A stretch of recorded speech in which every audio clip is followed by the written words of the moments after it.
नमस्कार दोस्तों, आप सभी को सावन की पुत्रदा एकादशी की ढेर सारी शुभकामनाएं। दोस्तों, आप सभी का स्वागत करती हूँ अपने YouTube चैनल पर। तो आइए सुनते हैं पुत्रदा एकादशी की व्रत कथा। हिंदू धर्म में एकादशी व्रत भगवान विष्णु को समर्पित है। एकादशी का व्रत करने से मनुष्य को शुभ फलों की प्राप्ति होती है। सावन पुत्रदा एकादशी व्रत 16 अगस्त 2024 को है।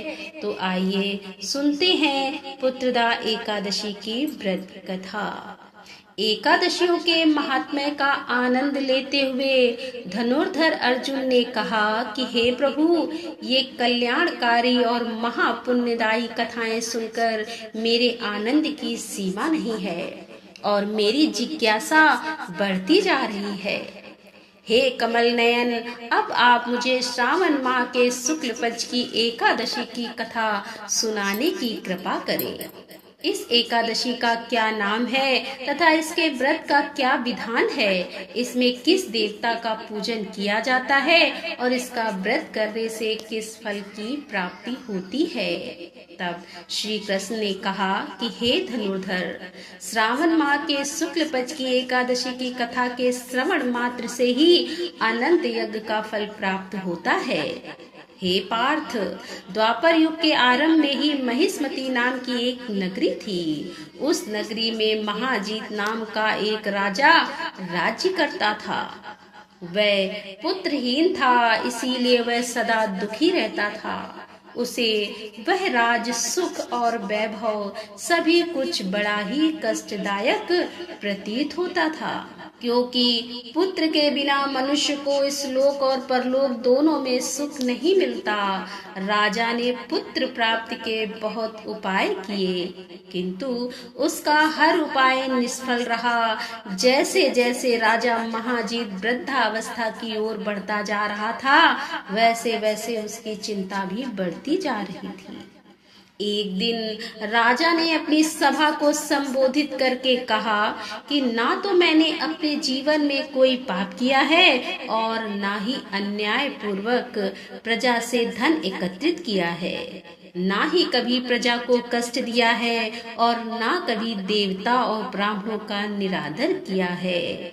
मैंने प्रजा का सदैव अपने पुत्र की तरह पालन किया है, कभी किसी से ईर्ष्या भाव नहीं किया, सभी को एक समान समझा है और मेरे राज्य में कानून भी ऐसे नहीं हैं जो प्रजा में अनावश्यक डर उत्पन्न करे।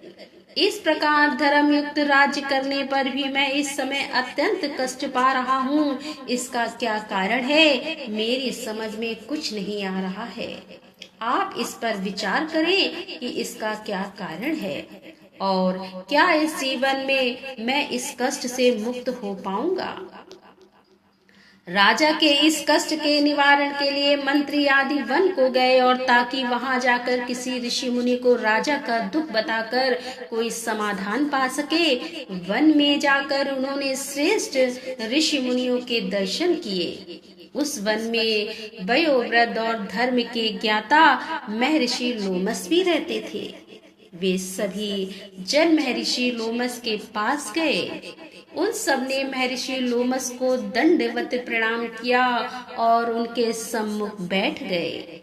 महर्षि के दर्शन से सभी को बड़ी प्रसन्नता हुई और सब ने महर्षि लोमस से प्रार्थना की कि हे देव, हमारे अहोभाग्य है कि हमें आपके दर्शनों का सौभाग्य प्राप्त हुआ। मंत्री की बात सुन लोमस ऋषि ने कहा कि हे मंत्रीवर, आप लोगों की विनम्रता से मैं अति प्रसन्न हूँ। आप मुझसे अपने आने का प्रयोजन करिए। मैं आपके कार्य को अपने सामर्थ्य के अनुसार अवश्य ही करूँगा, क्योंकि हमारा शरीर ही परोपकार के लिए बना है। लोमस ऋषि के ऐसे मृदु वचन को सुनकर मंत्री ने कहा कि हे ऋषिवर, आप हमारी सभी बातों को जानने में ब्रह्मा से भी ज्यादा समर्थ हैं, अतः आप हमारे संदेह को दूर कीजिए। महिष्मती नामक नगरी के हमारे महाराज महाजीत बड़े ही धर्मात्मा व प्रजा वत्सल हैं। वह प्रजा का पुत्र की तरह धर्मानुसार पालन करते हैं, किंतु फिर भी वे पुत्रहीन हैं। हे महामुनि, इससे वह अत्यंत दुखी रहते हैं और हम लोग उनकी प्रजा हैं, हम भी उनके दुख में दुखी हो रहे हैं। क्योंकि प्रजा का यह कर्तव्य है कि राजा के सुख में सुख माने और दुख में दुख माने। हमें उनके पुत्रहीन होने का अभी तक कारण ज्ञात नहीं हुआ है, इसीलिए हम आपके पास आए हैं। अब आपके दर्शन करके हमको पूर्ण विश्वास है कि हमारा दुख अवश्य ही दूर हो जाएगा, क्योंकि महान पुरुषों के दर्शन मात्र से ही प्रत्येक कार्य की सिद्धि हो जाती है। अतः आप हमें बताने की कृपा करें कि किस विधान से हमारे महाराज पुत्रवान हो सकते हैं। हे ऋषिवर, यह आपका हम पर, हमारे राज्य की प्रजा पर बड़ा ही उपकार होगा। ऐसी करुणा प्रार्थना सुनकर लोमस ऋषि नेत्र बंद करके राजा के पूर्व जन्म पर विचार करने लगे। कुछ पलों के बाद उन्होंने विचार करके कहा, हे भद्रजनों, यह राजा पिछले जन्म में अत्यंत उद्दंड तथा बुरे कर्म किया करता था। उस जन्म में यह एक गांव में दूसरे गांव में घूमा करता था।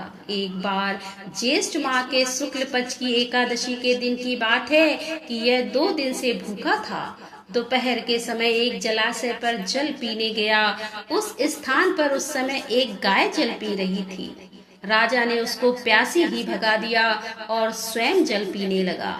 हे श्रेष्ठ पुरुषों, इसीलिए राजा को यह कष्ट भोगने पड़ रहे हैं। एकादशी के दिन भूखा रहने का फल यह हुआ कि इस जन्म में यह राजा है और प्यासी गाय को जलाशय से भगाने के कारण पुत्रहीन है।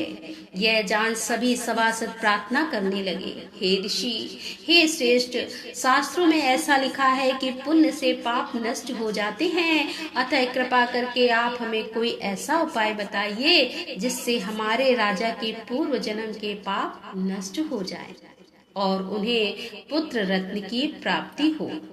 सभासदों की प्रार्थना सुनकर लोमस मुनि ने कहा कि हे श्रेष्ठ पुरुषों, यदि तुम इस सावन माह के शुक्ल पक्ष की पुत्रदा एकादशी का व्रत और रात जागरण करो और उस व्रत का फल राजा के निमित्त कर दो, तो तुम्हारे राजा के यहाँ पुत्र उत्पन्न होगा। राजा के सभी कष्टों का नाश हो जाएगा। और इस उपाय को जानकर मंत्री सहित सभी ने मैं ऋषि को कोटि कोटि धन्यवाद दिया तथा उनका आशीर्वाद लेकर अपने राज्य से लौट आए।